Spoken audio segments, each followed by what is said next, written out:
खबरों में आगे बढ़ते हैं। नैनीताल निवासी सिद्धार्थ शाह ने उत्तराखंड हाईकोर्ट के अतिरिक्त न्यायाधीश के रूप में शपथ ग्रहण की। उन्हें मुख्य न्यायाधीश न्यायमूर्ति नरेंद्र ने पद एवं गोपनीयता की शपथ दिलाई। शपथ ग्रहण के बाद में हाईकोर्ट में न्यायाधीशों की संख्या बढ़कर 10 हो गई है और शपथ समारोह मुख्य न्यायाधीश कोर्ट में आयोजित हुआ, जिसमें वरिष्ठ न्यायाधीश, महाधिवक्ता, बार एसोसिएशन पदाधिकारी और वरिष्ठ अधिवक्ता मौजूद रहे।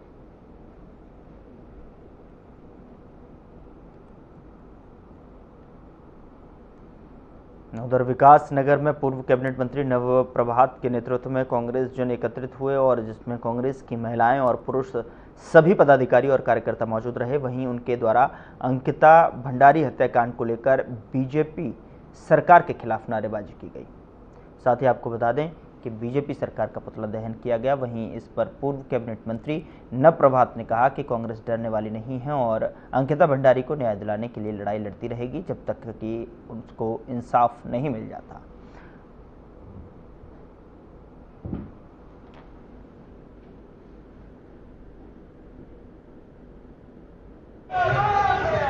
प्रकरण में पहले दिन से सरकार ने साक्ष्यों को नष्ट करने की नीति अपनाई। इसकी वजह से सही जांच नहीं हो सकी और अब उन्हीं की पार्टी के अंदर से अगर कोई नाम निकल के आगे आ रहा है तो हमारे खिलाफ एफआईआर करके हमें डराने की कोशिश की जा रही है। भाजपा ये समझ ले कि कांग्रेस डरने वाली नहीं है और न्याय की लड़ाई से पीछे नहीं हटेगी। हम अपनी लड़ाई को अंतिम स्तर तक लड़ेंगे और निश्चित रूप से उत्तराखंड की बेटी के लिए न्याय की जीत कराएंगे। तो जिस प्रकार से सत्ता से जुड़े संगठन और सत्ता के लोग उसको बचाने के लिए सामने आ रहे हैं, उसमें क्या कहना है मुख्यमंत्री जी की? कल एक वीडियो भी आई थी तो जो पीड़िता थी उसके माता पिता के साथ। देखिए, उस पीड़िता के माता पिता की याद तो उन्हें पहले दिन आ जानी चाहिए थी। अब वो क्या कर रहे हैं? दमन की नीति अपनाते हैं, भय की नीति अपनाते हैं या कोई और नई नीति अपनाते हैं? फिलहाल तो यही लगता है कि वो विरोध में उठने वाली हर आवाज को बंद कर देना चाहते हैं। ये कहेंगे कि हम यहाँ अंकिता भंडारी को न्याय दिलाने के लिए आए हैं। उस बेटी के साथ जो अन्याय हुआ है, कल वो आपकी बेटी के साथ, मेरी बेटी के साथ, किसी के साथ भी हो सकता है। और आज अगर हम मौन रहे तो कल हम इससे भी भयंकर रूप देखेंगे। तो हमें बोलना पड़ेगा अपनी बेटियों के लिए। हम किसी पार्टी उससे नहीं आए हैं, हम अपने से आए हैं, अपनी बेटी के लिए आए हैं। अंकिता एक की नहीं, पूरे देश की बेटी थी, पूरे समाज की बेटी थी। और अगर आज चुप रहेंगे, जो लोग घर में चुप बैठे हैं उनको बाहर आना पड़ेगा, वरना आज उसका नंबर है, कल किसी और का नंबर होगा। सबसे पहले आप लोगों से ये कहना चाहूंगी, कातिल कितना ही सातिर क्यों ना हो, एक दिन वो पकड़ा जाता है। आप कितनी ही कोशिश कर लीजिए, सरकार कितनी ही कोशिश कर ले, लेकिन अब उसका अंत निश्चित है। क्योंकि जिस प्रकार ये प्रकरण उजागर हुआ है, कहीं न कहीं इस बात का संकेत है कि पाप का घड़ा भर चुका है और उसका अंत निश्चित है। और आज हम उत्तराखंड की जितनी भी महिलाएं हैं, आज सवाल किसी पार्टी का नहीं है, आज उत्तराखंड की अस्मिता का सवाल है, आज उत्तराखंड की बेटी का सवाल है, आज उत्तराखंड की माँ का सवाल है, आज उत्तराखंड की भूमि का सवाल है। तो हम सब लोग ये जिस भी तरीके से प्रकरण करें, हम भी सोशल मीडिया में कल देख रहे थे कि जो धामी जी अपने स्टेटमेंट दे रहे थे और जिस प्रकार से वो जवाब दे रहे थे, मुझे तो बहुत दुख होता है। मतलब उनका जो फेस रीडिंग था, वो हंस के बात कर रहे हैं।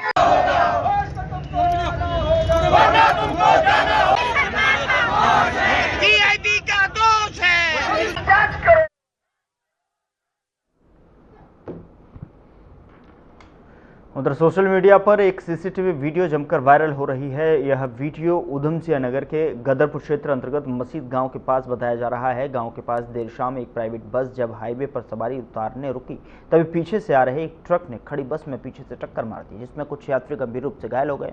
बता दें कि यह पूरी घटना रोड के दूसरी तरफ लगे सीसीटीवी कैमरे में कैद हो गई और सोशल मीडिया पर जमकर वायरल हो रही है, जिसके बाद पुलिस पूरी घटना की जाँच कर रही है।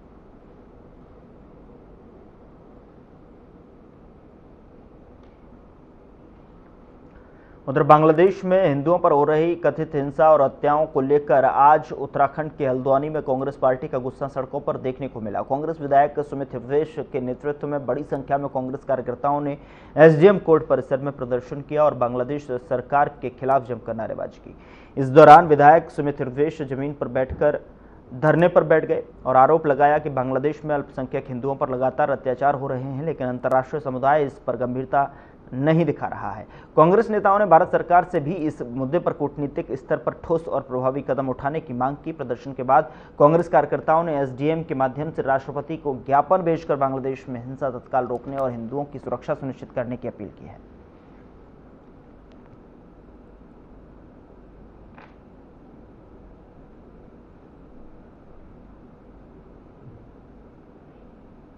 हम लोग आज भारत सरकार से ये मांग करते हैं कि भारत सरकार हमारे जो बांग्लादेश में रह रहे हिंदू हैं उनकी रक्षा करना सुनिश्चित करे, और अगर कोई भी ऐसी कार्रवाई जिससे कि हमारे लगता है कि बांग्लादेश अगर अपनी मनमानी से, अपनी हठधर्मिता से नहीं मान रहा है, तो कहीं ना कहीं पर जिस तरीके से हमारी पूर्व प्रधानमंत्री इंदिरा गांधी जी ने बांग्लादेश के जो टुकड़े किए थे, उसी तरीके से एक और ऐसा मौका इस सरकार को करना चाहिए और निश्चित रूप से एक करारा सबक जो है एक बांग्लादेश को सिखाना चाहिए। यही हम लोगों की मांग है। नहीं, भारत सरकार साथ की क्यों बैठी है, जबकि 1971 में जब आज़ादी मिली थी बांग्लादेश को, तो तब के तत्कालीन प्रधानमंत्री बांग्लादेश के जो थे शेख मुजीबुर रहमान और भारत की सरकार में जब तत्कालीन प्रधानमंत्री इंदिरा गांधी जी थी, उनके बीच में एग्रीमेंट हुआ था कि कभी भी हिंदुओं पे अगर कोई शोषण होगा तो भारत को अधिकार की हस्तक्षेप करे।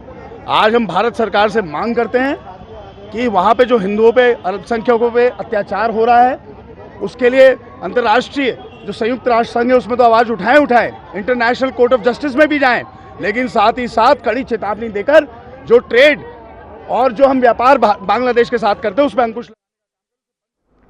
रुद्रपुर में ध्वनि प्रदूषण रोकने के लिए महापौर विकास शर्मा के संज्ञान के बाद नगर निगम और पुलिस की संयुक्त टीम ने शहर के कई क्षेत्रों में अभियान चलाया और टीम ने खेड़ा स्थित चांद मस्जिद, सिरगोटिया मस्जिद और पहाड़गंज स्थित मस्जिदों में सघन जांच की, जहां लाउडस्पीकर निर्धारित डेसिबल समय सीमा के साथ में उन्हें तत्काल उतार दिया जाए। महापौर विकास शर्मा ने जो है शिकायत मिल रही थी और आवाज़ के कारण बच्चों की पढ़ाई प्रभावित हो रही थी, वहीं बुजुर्गों और मरीजों को भी दिक्कतों का सामना करना पड़ रहा था और इस को लेकर जो है एसएसपी मणिकांत मिश्रा से बात की तो हाईकोर्ट के आदेशों के अनुरूप कार्रवाई करने के निर्देश दिए। माननीय उच्चतम न्यायालय के जो ध्वनि प्रदूषण को लेकर जो निर्देश हैं उसके अनुपालन के लिए हमने अपनी एसओपी जारी की थी। कल वरिष्ठ पुलिस अधीक्षक श्री मणिकांत मिश्रा जी द्वारा और नगर निगम द्वारा एक टीम भेजी गई, जिन्होंने खेड़ा स्थित मस्जिद, पहाड़गंज स्थित मस्जिद और सिरगोटे स्थित मस्जिद के लाउडस्पीकर उतारे हैं, क्योंकि इस समय बोर्ड के एग्ज़ाम चल रहे हैं, बहुत सारे बच्चों की परीक्षाएं हाई स्कूल इंटर की, और लगातार जिस प्रकार से ध्वनि प्रदूषण की शिकायतें हमारे पास मिल रही हैं, तो हमने इसको रोकने का अभियान शुरू किया है। मैं आम जनता से भी अपील करना चाहता हूं, कहीं पे भी अगर इस प्रकार का लाउड स्पीकर का ध्वनि प्रदूषण है तो आप हमें शिकायत करें, व्हाट्सअप करें, मेरे पर्सनल नंबर पर व्हाट्सअप करें, हम उसका निस्तारण करेंगे और आपका नाम भी गुप्त रखा जाएगा। और हम अपने शहर को अच्छा बनाना चाहते हैं, व्यवस्थित बनाना चाहते हैं, इसलिए किसी भी प्रकार का ध्वनि प्रदूषण यहाँ बर्दाश्त नहीं किया जाएगा। अगर किसी को अपना अनाउंसमेंट कराना है उसकी भी अनुमति नगर निगम से उसको लेनी होगी, और रात के 10 बजे से सुबह 6 बजे तक किसी भी प्रकार का ध्वनि प्रदूषण नहीं होना चाहिए। जो हमारे आवासीय क्षेत्र हैं उसमें 50 डेसिबल का ही आप ध्वनि प्रदूषण कर सकते हैं, जो मानक है उनका आपको पालन करना होगा।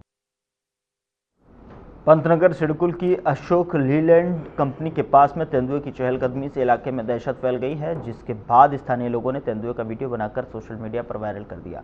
वहीं घटना के बाद क्षेत्र में भय का माहौल बना हुआ है। सूचना मिलते ही वन विभाग की टीम सक्रिय हो गई और इलाके में निगरानी बढ़ा दी गई है।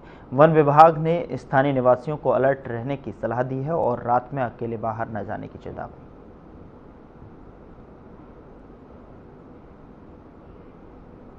यहाँ रुक रहे हैं एक छोटे से ब्रेक के लिए।